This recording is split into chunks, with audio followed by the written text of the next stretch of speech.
Hello student, good morning. Welcome back to another video.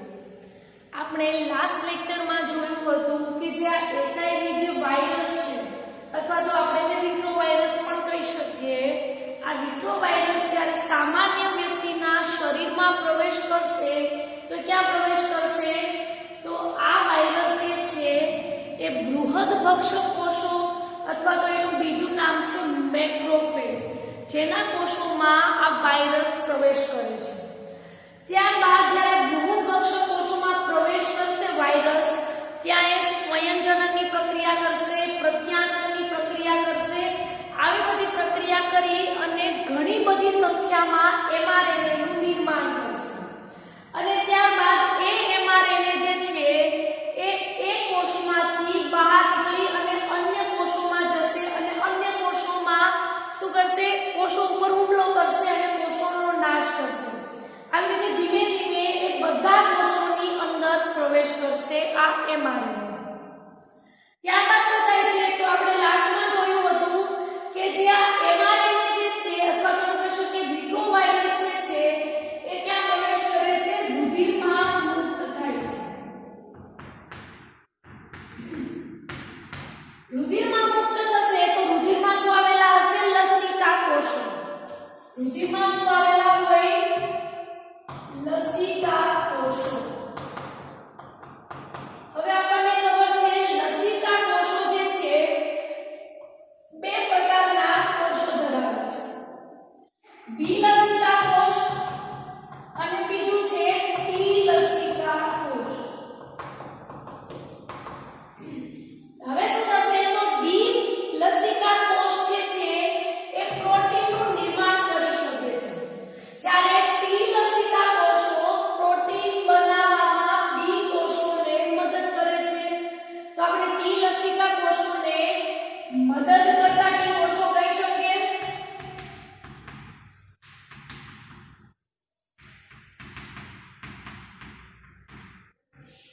હવે આ virus જે છે, જે HIV જે વાયરસ છે એ શું કરશે?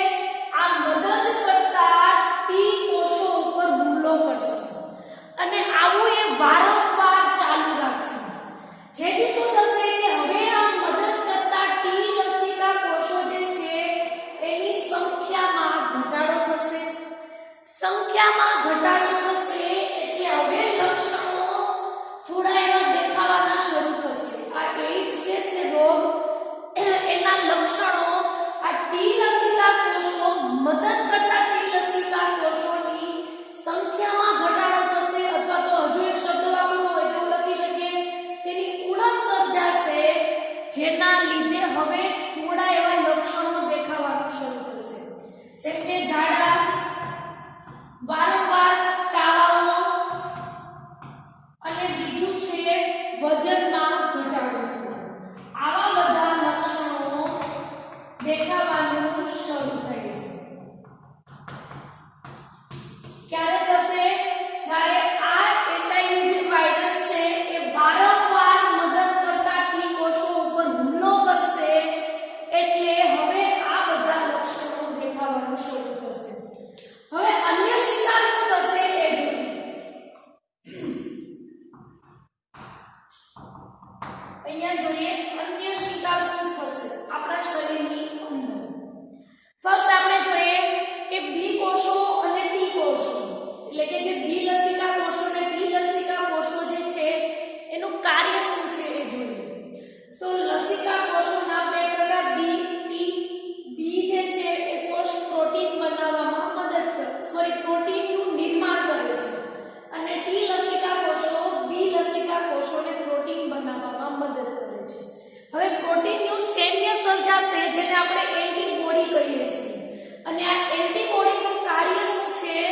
તો એન્ટીબોડીનું કાર્ય છે કે જે બહારનો પેથોજન્સ આપણા શરીરની અંદર પ્રવેશ કરશે તો એની સામે એ લડશે, એની સામે એ પ્રતિકાર આપશે, એની સામે એ પ્રતિચાર આપશે. આવું બધું એન્ટીબોડી આપણા શરીરની અંદર કાર્ય કરશે. હવે અહીંયા HIV વાયરસ હવે શું કરે છે? મદદ કરતા ટી લસિકા કોષો ઉપર હુમલો કરે છે, જેથી એની સંખ્યામાં ઘટાડો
થવાનું શરૂ થશે.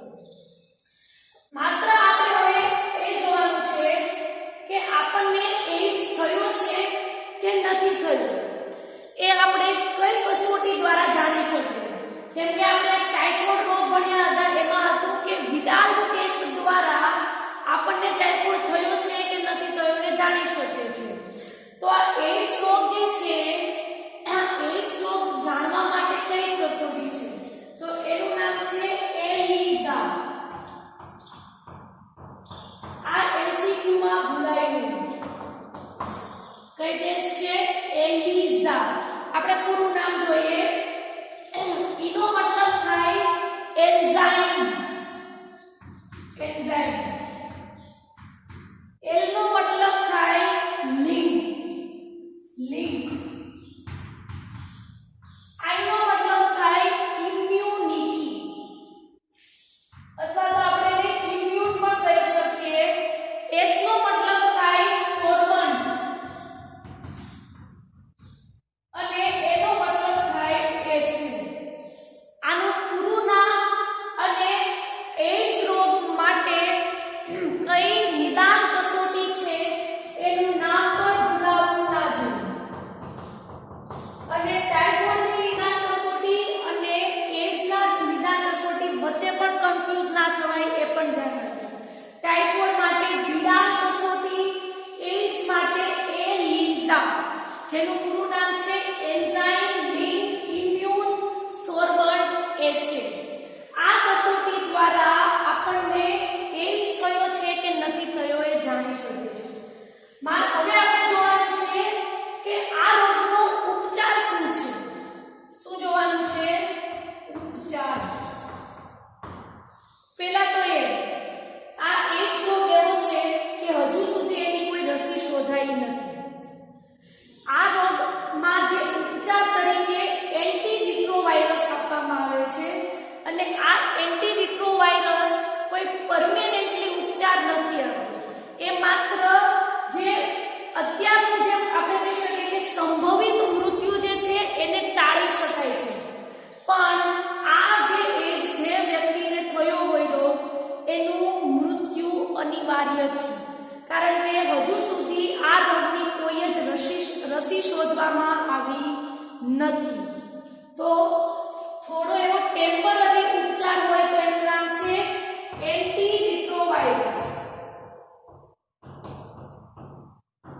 યાદ રાખવામાં ઈઝી થશે, કારણ કે રિટ્રોવાયરસ થી થતો રોગ છે, તો એના ઉપચારમાં એન્ટીરિટ્રોવાયરસ આપવામાં આવશે, જેથી આ એન્ટીરિટ્રોવાયરસ આપણા શરીરની અંદર પ્રત્યાંગનની પ્રક્રિયા ના કરે, સ્વયંજનનની પ્રક્રિયા ના કરે, જેથી શું થશે કે એની સંખ્યામાં વધારો ના થાય. સંખ્યામાં વધારો નહીં થાય તો શું થશે? આપણા કોષો ઉપર એ હુમલો નહીં કરે.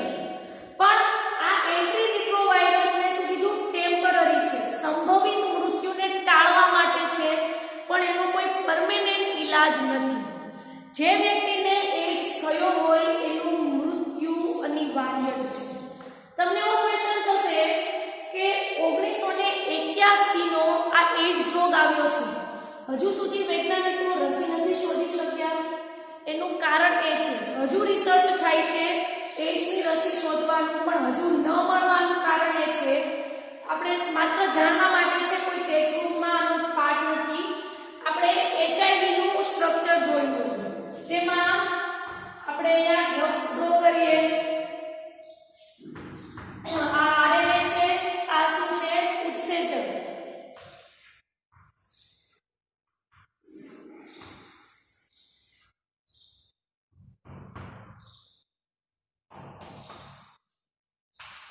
આવું આપણે સ્ટ્રક્ચર જોયું.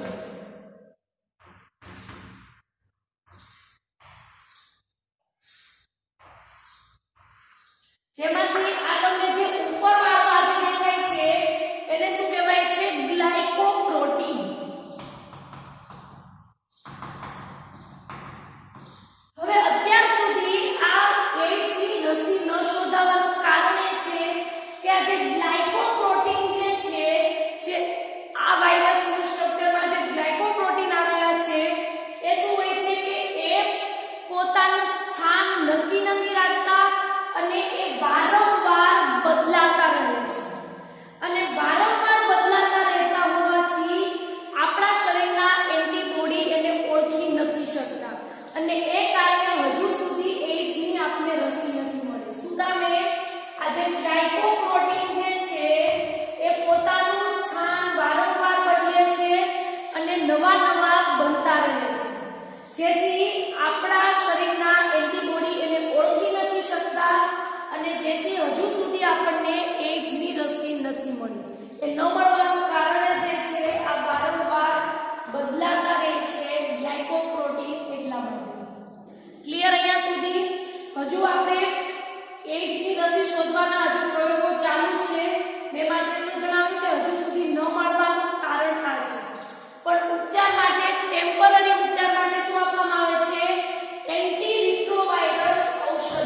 રસી નથી શોધાઈ એટલે જે વ્યક્તિને એડ્સ થયો છે એનું મૃત્યુ સંભવિત જ છે, એનું મૃત્યુ અનિવાર્ય છે. જે વ્યક્તિને એડ્સ થયો હશે એનું મૃત્યુ થશે. ઇન શોર્ટ એવું કહી શકીએ કે એડ્સને મટાડી શકાતો નથી. તો આપણે શું કરી શકીએ? તો આપણને એડ્સ ના થાય એ માટે આપણે એક જ માત્ર વિકલ્પ છે સાવધાની રાખવી. જો સાવધાની રાખીએ તો એડ્સ થવાના કોઈ ચાન્સ જ નથી. તો પહેલું આપણે મુદ્દો લખીએ કે એડ્સ મટાડી શકાતો નથી.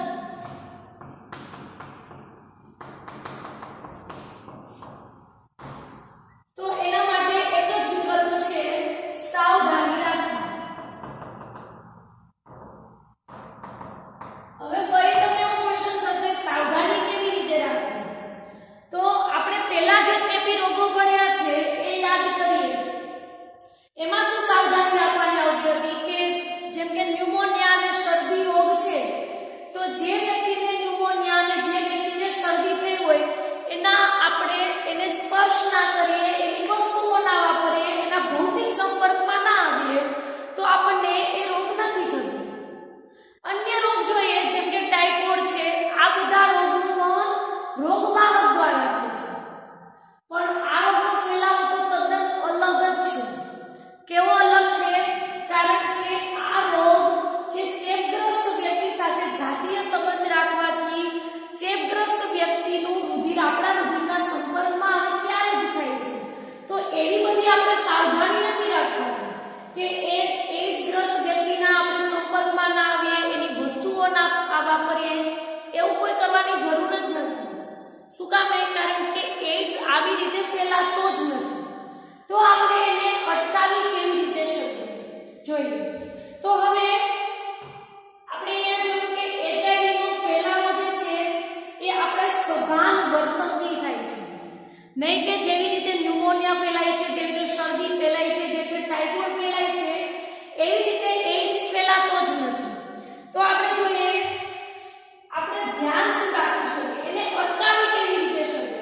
તો પેલું છે જ્યારે રુધિરદાન કરાવીએ ત્યારે એ જે વ્યક્તિએ રુધિરદાન કરાવેલું છે એ વ્યક્તિનું પહેલા આપણે રુધિર ચેક કરવાનું છે, એની કસોટી કરવાની છે કે આ રુધિરમાં એડ્સ માટે જવાબદાર જે રોગકારક સજીવ છે જે છે એચઆઈવી, આ એચઆઈવી વાયરસ આ વ્યક્તિના રુધિરમાં છે કે નથી એ ચેક કરવું જોઈએ.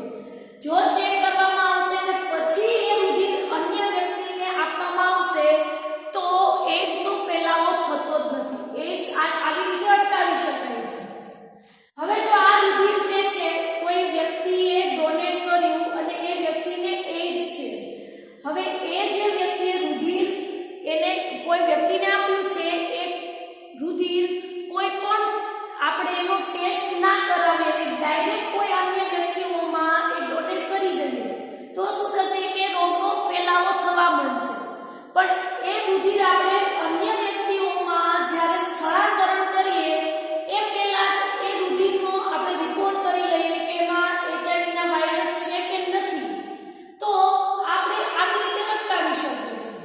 સેકન્ડ જોઈએ તો મેં તમને જ્યારે આ રોગનો ફેલાવો કેવી રીતે થાય છે ત્યારે મેં તમને જણાવ્યું હતું કે આ જે રોગ છે એમાં એડ્સ ફેલાવાનું કારણ એ હતું કે જે ચેપગ્રસ્ત માતા હશે, એડ્સ ચેપગ્રસ્ત માતા હશે અને એનું જે ગર્ભસ્થ શિશુ હશે તો એ ગર્ભસ્થ શિશુ જે છે એની ફરતે જરાયુનું આવરણ આવેલું હોય છે અને આ જરાયુનું આવરણ માતાનું રુધિર શિશુને આપે છે અને આવી રીતે ફેલાવો થાય છે. પણ જો એ નવજાત શિશુ જે છે એની સરખી દેખભાળ રાખવામાં આવશે, એનું રેગ્યુલરલી જ્યારે એ ગર્ભવતી માતાના રેગ્યુલરલી રિપોર્ટ કરવામાં આવશે તો આવી સાવધાની રાખીએ તો પણ આપણે એને અટકાવી શકીએ છીએ. તો શું કરવામાં આવશે કે દેખરેખ રાખવાની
તો આપણે જોઈએ આપણા દેશમાં એડ્સને અટકાવવા માટે કઈ સંસ્થા કાર્યરત છે તો એનું નામ છે NACO.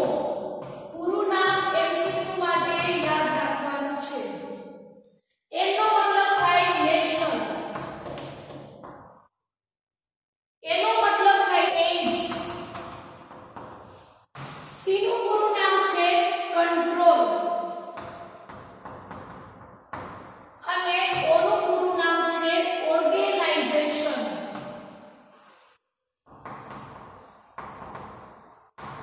તો આ NACO જે સંસ્થા છે એ આપણા દેશમાં રાષ્ટ્રીય એડ્સના નિયંત્રણમાં ચાલતી એક સંસ્થા છે. શેમાં ચાલતી સંસ્થા છે? આપણા દેશમાં આ જે એડ્સ રોગ જે છે એના નિયંત્રણ માટે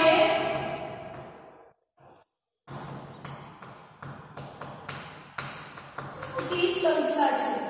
હજુ એક વખત રિપીટ કરું છું, MCQ માટે ખાસ યાદ રાખજો, કારણ કે હજુ આપણે જે બિન સરકારી સંસ્થા છે એનું નામ પણ જોવાનું છે. વર્લ્ડમાં આ એડ્સના નિયંત્રણ માટે કઈ સંસ્થા કામ કરે છે એનું પૂરું નામ પણ જોવાનું છે.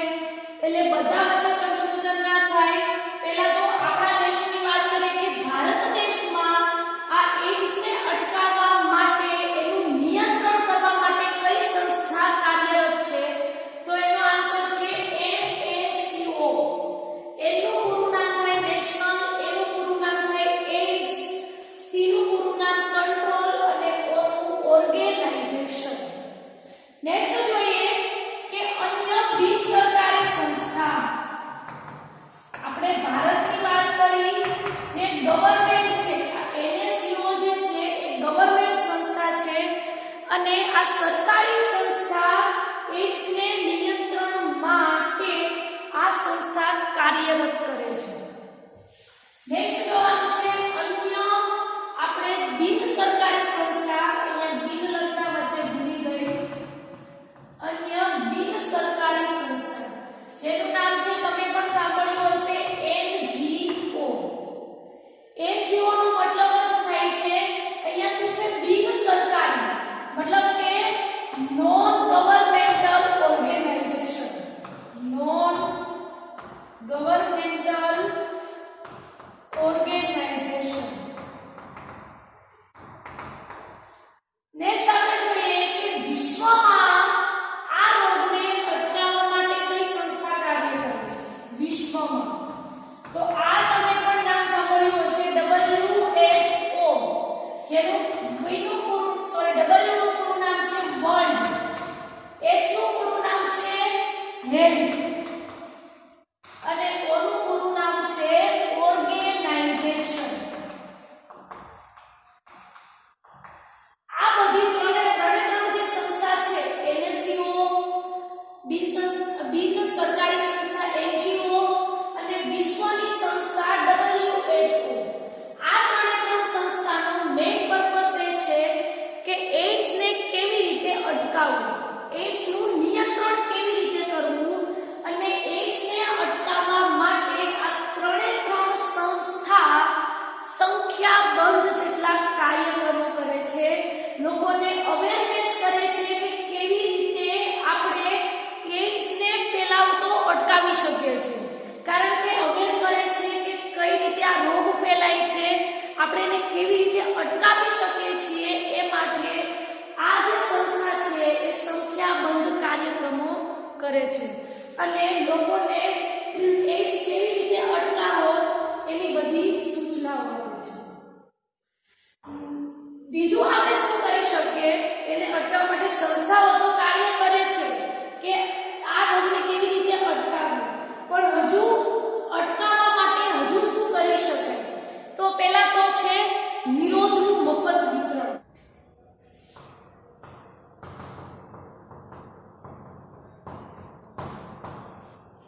તો આપણે જોવાનું છે કે આપણે અન્ય કઈ રીતે આ રોગ અટકાવી શકીએ છીએ. તમે ઘણી વખત જોયું હશે કે અમુક વખત બ્લડ ડોનેટના કેમ્પ થતા હોય છે, જેમાં શું થતું હોય છે કે બધા વ્યક્તિઓ બ્લડ ડોનેટ કરે અને એ બ્લડ બેંકમાં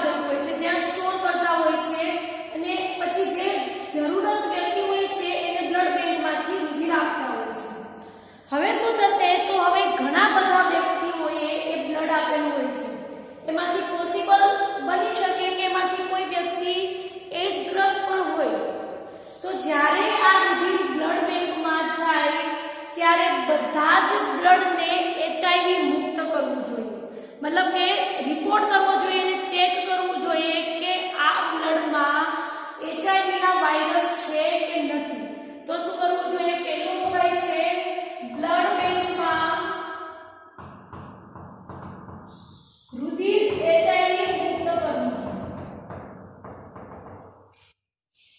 અધર એક્ઝામ્પલ જોઈએ તો જે સાર્વજનિક હોસ્પિટલ યા તો ખાનગી પ્રાઇવેટ વોટએવર સરકારી જે હોય એ જે હોસ્પિટલ હોય છે એમાં ડોક્ટરને ડિસ્પોઝેબલ સોયનો જ ઉપયોગ કરવો જોઈએ. શેમાં? હોસ્પિટલમાં જે ડોક્ટર જે સિરિંજનો સોયનો ઉપયોગ કરે છે એ ડિસ્પોઝેબલ હોવી જોઈએ, મતલબ કે જે સોયનો ઉપયોગ કરે છે એ એક દર્દી માટે જ, બીજા દર્દી માટે બીજી સોય, ત્રીજા માટે ત્રીજી, એવી રીતે એક સોયમાંથી બધા દર્દીઓને એ જ સોયનો ઉપયોગ કરવો જોઈએ નહીં. બધા દર્દીઓ માટે અલગ અલગ સિરિંજનો ઉપયોગ કરવામાં આવે તો પણ આ રોગ અટકાવી શકાય છે. ત્યારબાદ થર્ડ જોઈએ તો નિરોધનો મફત વિતરણ. શું છે? નિરોધનું મફત વિતરણ. મેં જ્યારે તમને આ રોગનો વિશેનો ફેલાવો કેવી રીતે થાય છે ત્યારે જણાવ્યું હતું કે જે એડ્સગ્રસ્ત વ્યક્તિ છે એની સાથે જાતીય સંબંધ યા તો એની સાથે શારીરિક સંબંધ રાખવામાં આવે તો આ રોગનો ફેલાવો થાય છે. પણ જો જે વ્યક્તિ એડ્સગ્રસ્ત હોય અને એ નિરોધના ઉપયોગ સાથે જો જાતીય સંબંધ યા તો શારીરિક સંબંધ રાખશે તો આ રોગ અટકી શકે છે. પણ ક્યારે? જ્યારે જાતીય સંબંધ રાખે ત્યારે નિરોધના ઉપયોગ સાથે જાતીય સંબંધ રાખે તો જ. અને જો ગવર્નમેન્ટ આ નિરોધનું મફત વિતરણ કરશે તો પબ્લિક થોડીક અવેર થશે અને એનો ઉપયોગ કરશે, જેથી એડ્સ જે રોગ છે એને આપણે અટકાવી શકીએ છીએ.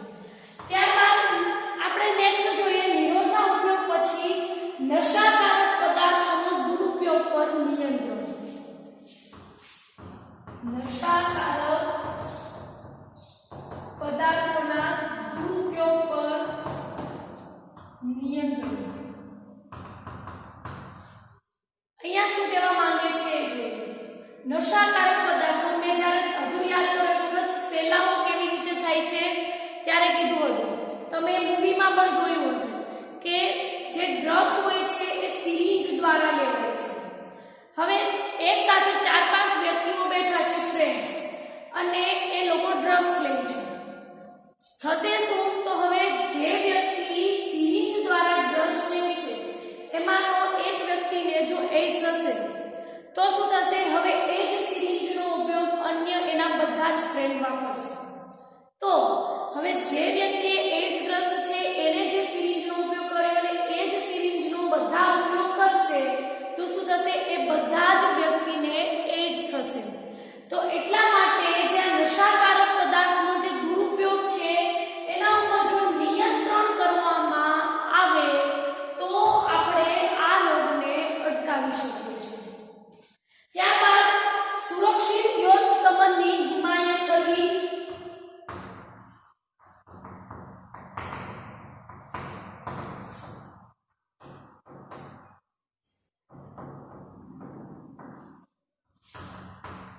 અહીંયા એ કહેવા માંગે છે કે જ્યારે યૌન સંબંધ રાખવામાં આવે ત્યારે મેલ અને ફિમેલ બંનેને જો એડ્સના રિપોર્ટ કરાવી લે અથવા તો એ જો એવી રીતે સાવધાનીપૂર્વક જો એ રિપોર્ટ કરાવી નિરોધનો ઉપયોગ કરે તો પણ આપણે આવી રીતે એડ્સ જે છે એને અટકાવી શકીએ છીએ. ત્યારબાદ નેક્સ્ટ જોઈએ તો નેક્સ્ટ છે કે જે એચઆઈવી સંબંધિત જે વસાહત છે એને સમયાંતરે બધા વ્યક્તિઓએ એચઆઈવી નો રિપોર્ટ કરાવવો જોઈએ, મતલબ કે એચઆઈવી નો ચેકઅપ કરાવવો જોઈએ. અહીંયા ચેકઅપ કરાવવાનું કારણ એ છે કારણ કે જ્યારે આ વાયરસ આપણા શરીરની અંદર પ્રવેશ કરે છે એના 3 થી 5 વર્ષે આપણને એના લક્ષણો દેખાવાનું શરૂ થાય છે. તો ત્યાં સુધી એ વાયરસ આપણા શરીરની અંદર હોય છે આપણને ખબર જ નથી હોતી. તો જો નિયમિત પ્રમાણે આ એચઆઈવી નો ચેકઅપ કરાવીએ તો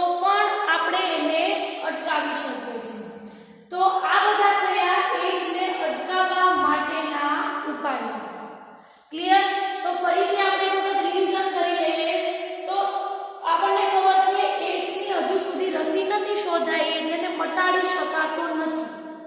મતલબ કે જે વ્યક્તિને એડ્સ થયો છે એનું મૃત્યુ સંભવિત છે. આપણે અટકાવી તો કેવી રીતે શકીએ? તો આપણે સાવધાની રાખીએ તો જ આપણે એડ્સને અટકાવી શકીએ છીએ.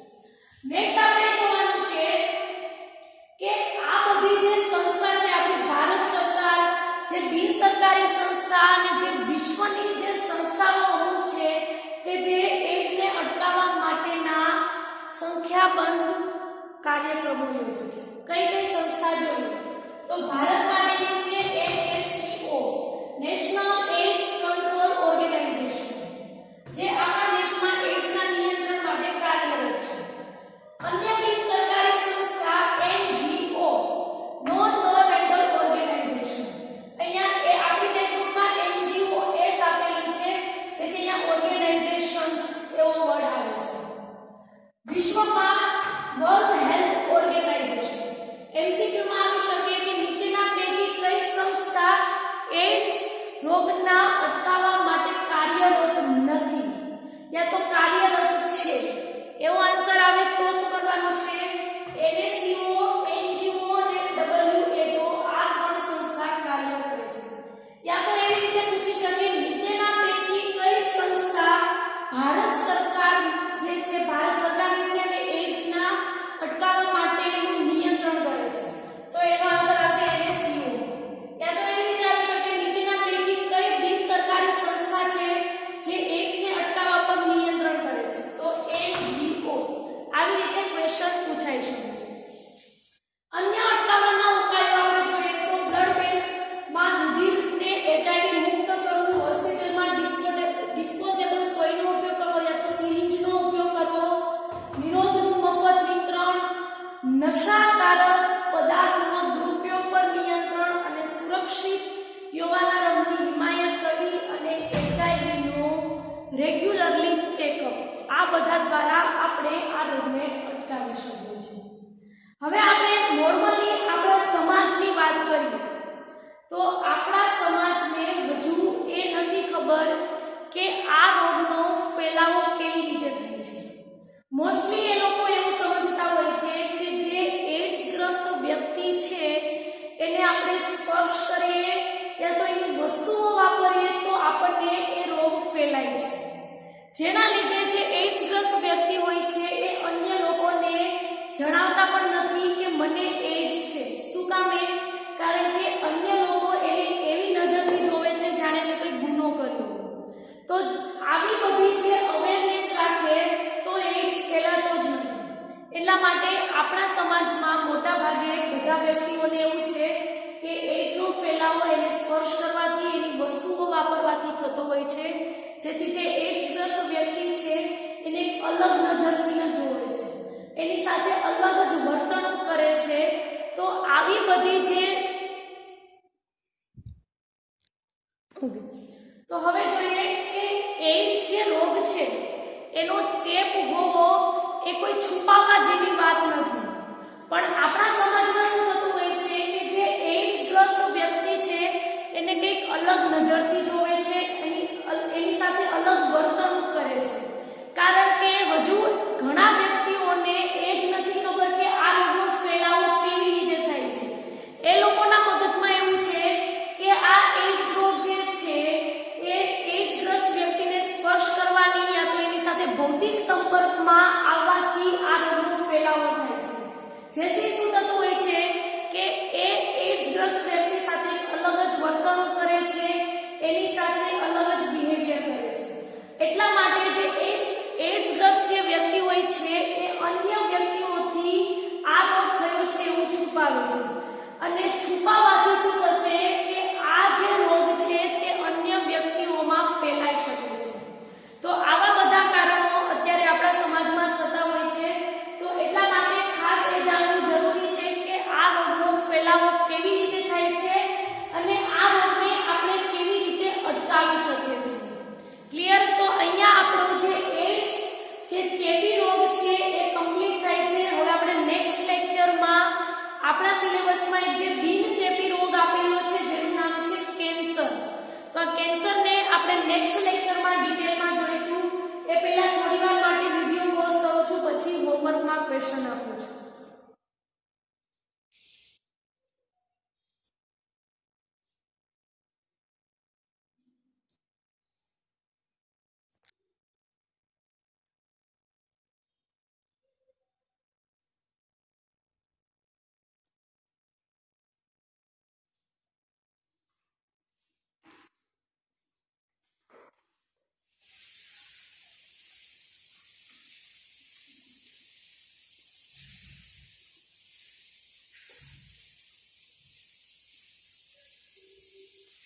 હોમવર્કમાં ક્વેશ્ચન છે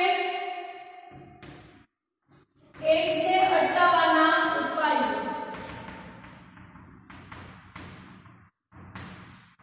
બે વાર અને